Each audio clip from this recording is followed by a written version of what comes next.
सकाळी झालो मी दिल्लीवरनं आणि संध्याकाळी वापस जाणार आहे. ठीक आहे. सगळ्यात पहिले मी सगळ्या माध्यमांचा धन्यवाद करतो. आम्ही 16 दिवसापासून दिल्लीत बसलेलो आहे. ऊन होतं भरपूर, आता पाऊसही सुरू झालाय तरी आम्ही तिथं होतो. आज 17वा दिवस आहे. पण आज जेवढी मीडिया आलेली आहे तिथं मीडिया काही थिरकलेली नाही इतक्या दिवसापासून. तर मी समजू शकतो काही प्रेशर असू शकतो, पण मीडियाने पण थोडा विचार करावा की हे देशाचे युवक बसलेले आहेत जे 17 दिवसापासून काय मागतायत, न्याय मागतायत. फक्त कशासाठी?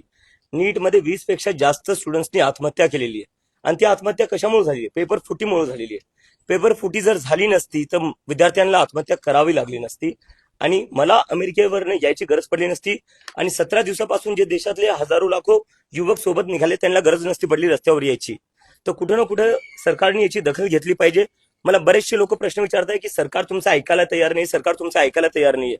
तर माझ्या मनात हा प्रश्न येतो, मग सरकार ऐकणार कोणाचं? डोनाल्ड ट्रम्पचं? डोनाल्ड ट्रम्प म्हणतात रशियाचं तेल घेऊ नका, नरेंद्र मोदी लगेच तयार होऊन जातात.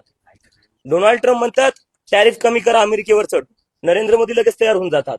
पण जेव्हा विद्यार्थ्यांचा प्रश्न येतो तेव्हा असं म्हणतात की विद्यार्थ्यांचं ऐकणार नाही. तर सरकार ही जी बनलेली आहे ती कोणाच्या मतांनी बनलेली आहे? आमच्या मतांनी बनलेली आहे का डोनाल्ड ट्रम्पच्या मतांनी बनलेली आहे? हा माझा प्रश्न इथं आहे. हिंदी में बोलिए। 17 दिन हो चुके हैं, आप कंटिन्यू स्ट्राइक पे है, अभी तक आपकी डिमांड